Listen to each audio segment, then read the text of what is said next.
Bali, eto, back job. Back job. Magos na PO18. Ayan, sa mga masugid na taga-subaybay natin through Facebook and then YouTube. Kung matatandaan nyo, nagawa ko na ng content ito eh. Back job. Bumalik. Hindi, masasabi nyo bang back job ito? Kasi ito, ipaliwanag ko na lang. Yung unang ginawa ko dito ay, ito, nagpalit lang tayo ng control. Tapos, minsan nawawala-wala yung isang channel doon sa may switch ng mono and then stereo bridge. Pinalitan ko yun. Yung dito sa may main amplifier, hindi ko ginalaw kasi working naman siya. Wala naman siyang problema, di ba? Makita nyo sa previous vlog natin, wala naman tayong ginalaw. Kahit yung biasing, hindi ko ginalaw. Ngayon, nung dinala nila ni Bossing, ito kinukwento ko lang yung, di ba, para kahit paano may idea kayo sa mga pinagagawa ko. Nung inuwi kila Bossing, okay naman, working naman talaga siya. Wala na siyang wala na, hindi na yung control naging normal na, yung switch niya naging normal na. Ang problema, nilalagnat or umiinit. Yan, umiinit itong channel na to, channel 1. Okay, although nung kinuha dito sa akin, normal naman, wala naman akong nasagap na umiinit. Pagdating doon, umiinit na. Kaya sabi ko, sige, balik na lang dito. Although umiinit pero tumutunog siya, normal siya na tumutunog. Kaso lang, mainit yung nilalabas niya na hangin. Kaya sabi ni Bossing, kaya sabi ko, balik na lang dito. Kaya yun, back job. Ayan, mali ito yung mission natin, 40 days video. 40 days. After 40 days bumalik, 40 days video. Okay, bahala na kayong musga kung back job o hindi. Ngayon, sa may previous vlog ko kasi, medyo may kasalanan niya ako ng konti. Kasi, sinabi ko doon, panoorin nyo lang sa may previous vlog natin. Ang sabi ko kasi doon, na hindi ko siya ipipix bias kasi kumpiyansa ako na matino itong biasing na to. Yung kulay blue na yan, yung kulay blue na yan na trimmer. Ayan, di siya katulad ng kulay dilaw na trimmer. Di ba? Kasi expect ko talaga na matibay yan kasi sa mga Magos na trimmer is matitibay yung kulay blue na yan. Kaso nga lang, umiinit, malamang sira yan. Dapat pala nung una pa lang pinix ko na Medyo may kasalanan din ako doon. Okay, ngayon, sabi naman iba, mahaba na yung pinto natin. Pakita ko sa inyo. Okay, on natin.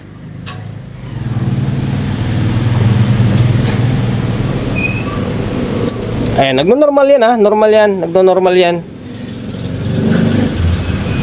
Ngayon, hindi ako gagamit ng thermo scanner or thermal scanner. Hindi ako gagamit para susukatan natin kung umiinit nga ba talaga siya or hindi. Ang gagawin ko ay magsukat na lang tayo ng bias ng actual. Okay? Magsukat tayo ng bias na actual. Okay, ngayon, pwesto natin yung pogi natin tester. Sukat tayo Para dito, tingnan nyo kung ano mangyari dito ito yung bias ng isa, nasa 0.4. Medyo mataas nga siya. 0.4 0.4 to. Ngayon, ito naman yung sabing uminit na channel. Tingnan nyo kung ano mangyari. Tumaas. Kailang, ayaw ko napirapan ako Kailangan natin mag-ingat kasi bis na biasing ng problema Ayun tingnan nyo. Tumaas yung bias, pambira na yan nasa 0.5 na. Kapag ganyan, mataas na yan, umiinit na yan. Malakas yan, pero mainit. Ayan Kaya sabi ni Bossing dito, okay naman sir normal naman yung tunog niya talaga na problema lang is umiinit. Sobrang init to talaga. Na yun. Ngayon, okay. Baklasin natin tong channel to, mapilitan tayo mag-fix bias. Yan ang sinasabi ko talaga, minsan sa mga gawa natin na mas maigi pa talagang i-fix bias na lang agad kaysa tulad yan, balik mo sa may-ari na hindi mo pinix. O ano mangyari nito? Kung sa iba to, buti binalik pa dito. Kung hindi niya nagustuhan yung gawa mo, sabihin, pinagawa ko kay Solid G yan Kaso, ganyan lang yung unang issue niya, hanggang sa binalik dito, umiinit na. Di ba? Sira pa yung pangalan mo. Diba? Dapat nung una palang pinix Kaso nga lang, hindi naman yun yung unang ginawa natin Kumbaga wala naman, nung unang dinala rito sa atin, hindi naman yung issue niya. Hindi yun yung issue niya. Eh kung una pa lang umiinit na, dapat pinix na natin, di ba? By the way, okay na. Paklasin natin tong channel 1. Hindi lang channel 1 yung fix natin dito, dalawa na. Kasi kapag ito i-fix natin, ito hindi, susunod na naman yan. Lalong masira ipangalan natin. Okay? Baklas ko na yung channel 1 lang muna. And then, ito yung trimmer, oh. Pamak yung trimmer na to. Bakjaban tuloy ako. Bali ito. Value nito ay nakasulat sa board 3 202. 202 meaning 2K. 2K siya. Ngayon, magkakalibrate tayo. 2K. Try natin magsalang ng 1.8. Although mataas siguro yata ang 1.8 ah. Mga 1.2. Try ko ng 1.2. Kasi 2K, mga 1.2 siguro. Try ko ng 1.2 ah. Okay, 1.2. Sa tanggalin natin to. Hindi na ako magbabaklas nito. Pinguting ko na lang lintik na yan. Ito na, tinanggal ko na. Sana ba? Piningot ko. Ito guys, may bibigay ko na tip or ideya sa inyo ha. 3 butas yan, diba? 3 paa, 3 pin. Ngayon, malilito ka kung saan, kasi marami nagtatanong pala, hindi ko gano'n na ipaliwanag. Okay, ngayon paliwanag natin. Kung saan banda yung kung saan banda ka magtatap ng fixed bias, kasi nga, 2 paa na lang yan.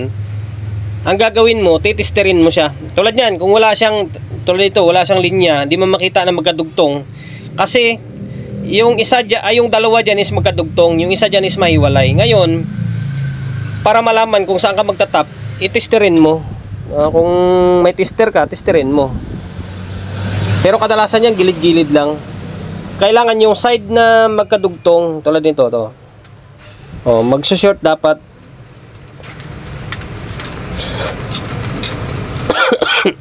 Ayan o. Diba? Ibig sabihin, yung gitna, tsaka yung bandang gawing kanan, is magkadugtong yan. Ano? Ngayon, ito sa gilid, is hindi ito magkadugtong. Kaya pwede ka mag-tap dito sa may gitna, hindi dito sa may gawing kaliwa.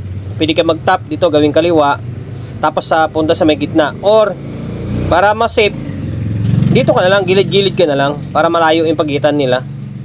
Okay? Same din yun sa may 3 paa na nakaganyan, 3 paa na kulay dilaw. Ganon din yun. Yung sa baba ka mag-tap nun, kasi yung isa, dito sa may either kanan o kaliwa, sa papunta sa taas, magkadugtong lang. Okay? Ayan na, 1.2 ah. Subukan natin sa 1.2 muna. Balik natin. Okay, bali, ito, naibalik ko na yung board ng channel 1. Okay, tingnan natin. Kung mapapansin nyo guys, hindi siya di ba? Hindi yun, dapat kapag mataas yung bias, dapat ilaw, di ba? Hindi siya umilaw kasi nga, nasa 0.5 pa lang siya eh. Tutunog yun, kaso mainit siya. Okay, gets nyo ba? Iilaw lang yan kapag sobrang taas na, tsaka magpo-protect na. Ito kasi nasa 0.5 pa siya eh. Tutunog yun, kaso lang mainit. Ngayon, ito 1.2 yung bias na nilagay natin.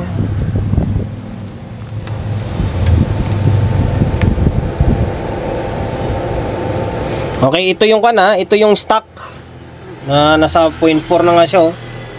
Ngayon, ito yung Phoenix natin. Kung kanina nasa 0.5 yon. Tingnan nyo isin natin, tester natin. Okay.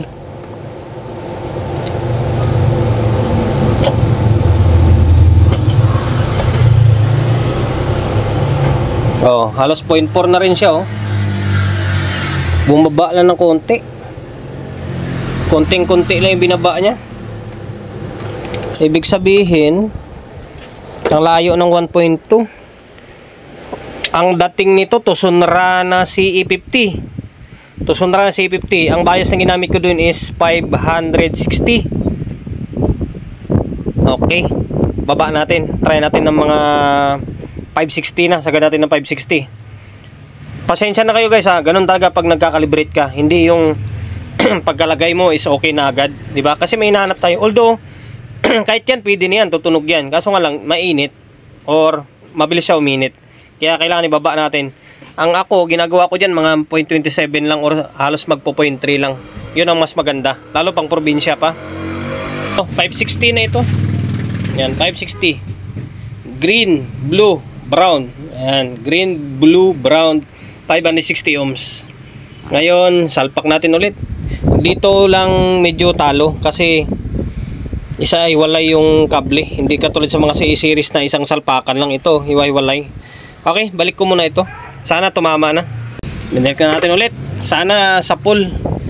Ang ginamit natin ng bias, same sa bias na 680. Di ko matandaan yung sa may Tusunra ko eh. Basta parang ganito rin yata. Okay, ngayon. Yan na. Bay, actual natin para mas makita nyo ng maayos, diba? Ganun lang ako magdagdag bawas, dagdag bawas. Medyo nakakapraning lang kasi nga baklas kabit. Okay lang 'yan, kaya 'di ba? Kaysa sabi ko nga sa inyo, walang shortcut sa mundo. Kailangan natin paghirapan yung isang bagay bago natin makamit. Tuloy itong bias na gusto natin. Kailangan natin magbaklas kabit talaga. Ayun, mga sapul Ayun, ang ganda niya Nasa 0.3 lang. Sapul nga to. 560. Okay, nasa 560 ang gamit natin. Okay. Pwede na yan, nasa halos magpo 0.3. Yan ang gagamitin natin, 560. Maganda yan, wala nang kainit-init yan. Kahit hatawin mo yan, lalaban yan. Kahit pang probinsyang datingan, lalaban na yan, ganung klaseng bias. Hindi siya ganung kangungo, kasi ang ngungo, pagdating ng 25 pababa na siya Pero yan, swabing-swabe na yan. Okay, ngayon, gawin natin, same din sa may channel 2. Hindi pwedeng channel 1 ang gagalawin natin dyan. Kasi susunod na rin tong channel 2, di ba? Kung nasira nga yung channel 1 bakit yung channel 2 hindi, di ba? Kaya palitan natin. Hala, sana yung trimmer na yun, mukhang nalaglag na. Ay, dito nga Okay, ito na, nabaklas ko naman yung channel 2 ulit. Ayan, ito siya Ngayon, hindi na ako nagbabaklas dito. So dami pa naman ng tornilyo niyan. Double-sided naman siya Yan ang kagandahan kapag double-sided, pwede kang maghinang sa taas lang. Okay, pero lang tong relay, papalitan mo hindi talagang baklasin to. Kasi nandun sa loob yung hinangan niya, nakatago Pero pag mga ganitong parts lang, kaya-kaya yan. Yung capacitor kaya yan, kaso lang nakalsa na konti. Tatrabahong tumad tayo, okay? Gumagana naman kahit trabahong tumad Itong ginagawa ko, tingnan nyo. Putulin ko na to. Diba? Wala na to Okay, putulin natin to. Ayan, putol na. Sana yung isa kanina. Nalaglag, ito to. Mamaya may iwan sa loob. Yan, value niya 202. Yan, 2K. Okay, same din process sa gagawin natin ng katulad sa isa. Palitan ko to. Tapos diretso balik na natin sa may casing para hindi na maba yung video natin. Ko na yung dalawang board. Yan. Channel 2 na ibalik na natin. Sana yung bias niya? Tabunan ng wire Ayan. Ayan. Tapos yung isa nakatago. Kulang na lang dito is linisan ulit. Tapos itatali natin yung mga kable niya. Okay. Ngayon sukat muna ulit tayo. Final sukat na to.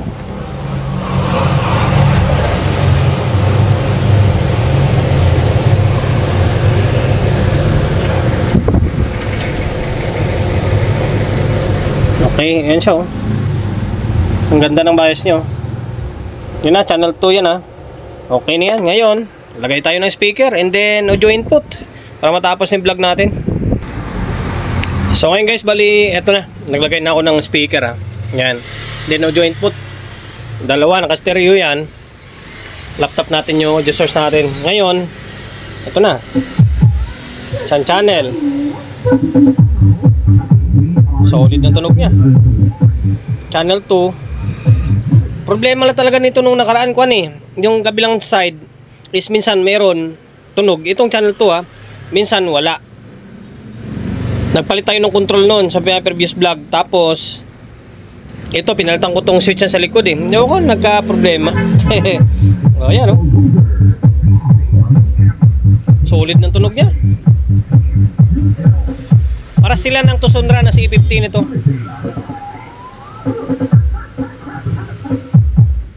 Okay. Hanggang dito na lang.